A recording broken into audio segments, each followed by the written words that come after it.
meus queridos e amados, dando continuação ao nosso estudo sobre simbolismo e idolatria na igreja nos dias atuais, você vai ver que nós vamos colocar aí uma quantidade de deuses que estão lá na Bíblia e que serviram de exemplo para que nós não viéssemos a ser enganados.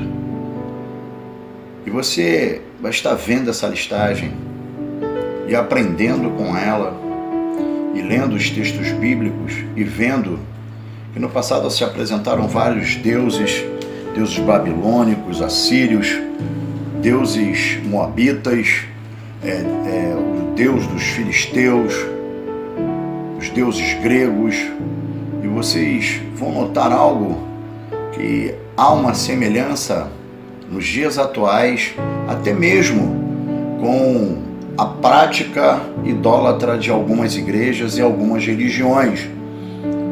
E quero dizer para você que esses símbolos pagãos entraram na nossa igreja disfarçadamente, através de atitudes como festas juninas, como danças, como pensamentos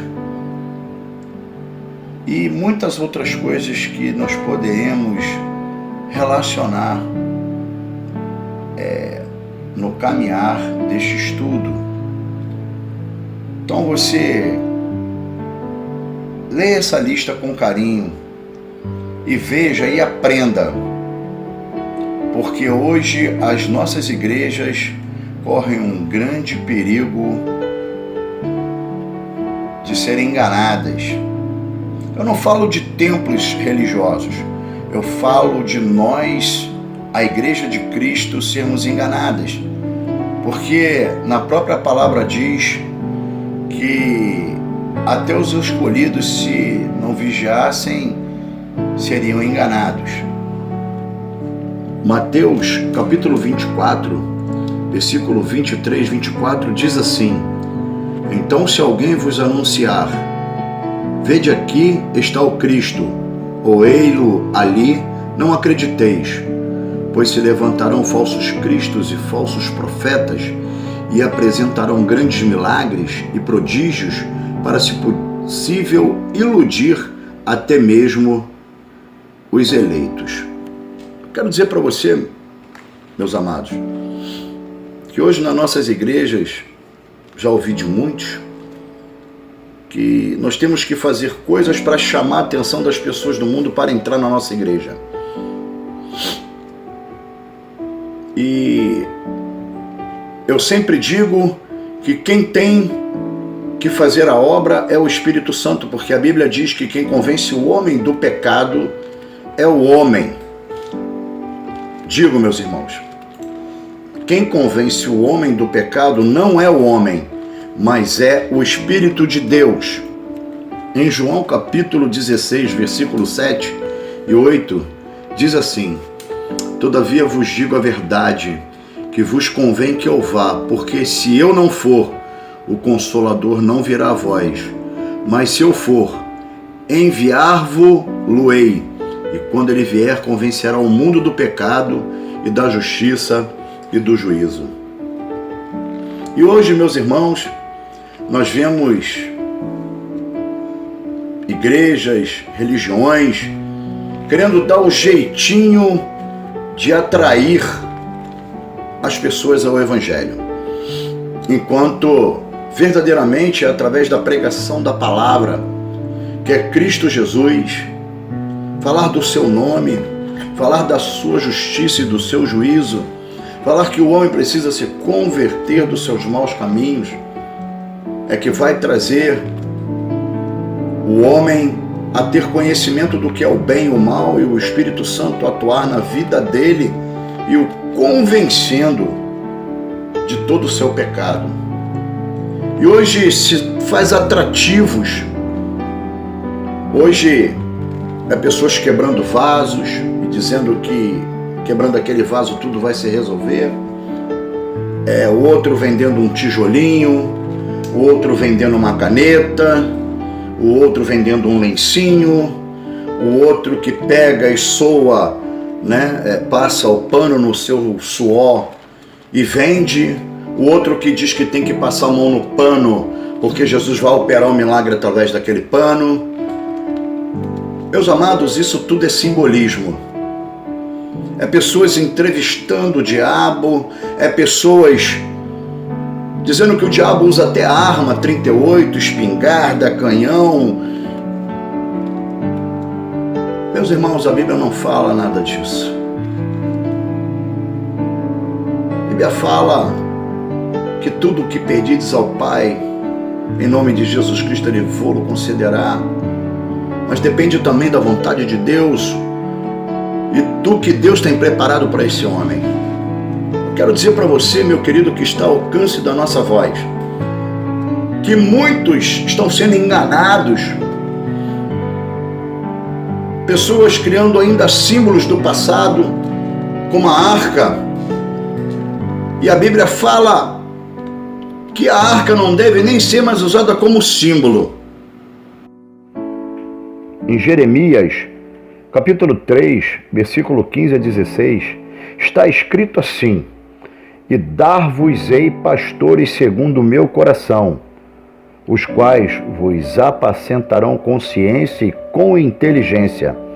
E sucederá que quando vos multiplicardes e frutificardes na terra, naqueles dias, diz o Senhor, nunca mais se dirá: a arca da aliança do Senhor, nem lhes virá ao coração, nem dela se lembrarão, nem a visitarão, nem se fará outra. Isso é uma profecia, meu irmão, do nosso amado profeta Jeremias. Meus amados, tantas vezes nós temos falado, tantas vezes temos tentado se fazer ouvir de todas as formas, mas a igreja deixou certos cultos entrarem no seio dela. E, como diz em Gálatas 1, de 6 a 10, Gálatas, né, como nós falamos, capítulo 1, versículo de 6 a 10, diz assim: Estou admirado de que tão depressa estejais desertando daquele que vos chamou na graça de Cristo para outro evangelho, o qual não é outro, senão que alguns que vos perturbam e querem perverter o evangelho de Cristo. Mas ainda que nós mesmos ou o anjo do céu vos pregasse outro evangelho, além do que já pregamos, seja anátema. Como antes temos dito, assim agora novamente o digo: se alguém vos pregar outro evangelho além do que já recebeste, seja anátema. Pois busco eu agora o favor dos homens ou o favor de Deus? Ou procuro agradar aos homens? Se estivesse ainda agradando os homens, não seria servo de Cristo. Meus amados, muita gente querendo fazer vontade de homem, esquecendo de fazer a vontade de Deus. A igreja antigamente não usava símbolos. O nosso símbolo era a Bíblia, esse livro de capa preta, que todo mundo, quando via um servo do Senhor passar na rua com ele debaixo do braço, dizia: lá vai o crente. Hoje, meus irmãos, é pessoas usando o crucifixo na igreja, usando símbolos para poder serem identificados como peixinho, como lencinho, como florzinha. Meus amados, esses símbolos têm nos afastado de Cristo.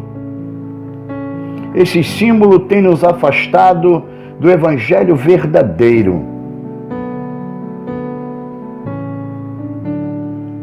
E vai colocando e nos fazendo idólatras. E se você notar bem, esses deuses do passado se apresentavam com tão grande simbolismo que hoje entraram em nossas igrejas. É triste quando visitamos e vemos Festa junina dentro de igreja, uma festa de símbolo pagão, onde Santo Antônio, São João, São Pedro, né, como é chamado as festas juninas, depois festas agostinas, setembrinas, e aí vai as ninas por aí. E a igreja muda somente o nome, mas faz esses tipos de festa. Não estou aqui, meus irmãos, para criticar ninguém, mas para mostrar que muitas das vezes, ao invés de sermos diferentes do mundo, compactuamos com as coisas do mundo. E hoje a Igreja de Cristo, quando vai falar qualquer coisa, somos confrontados pela palavra que Jesus nos diz, para não darmos pérolas aos porcos, porque eles voltarão e vão nos despedaçar. E a igreja, ao invés de ser uma igreja diferente do mundo, ao invés de sermos uma igreja diferente do mundo, estamos compactuando com as coisas do mundo. Ao invés de sermos uma igreja perseguida, queremos nos aliar ao mundo, às coisas que o mundo oferece.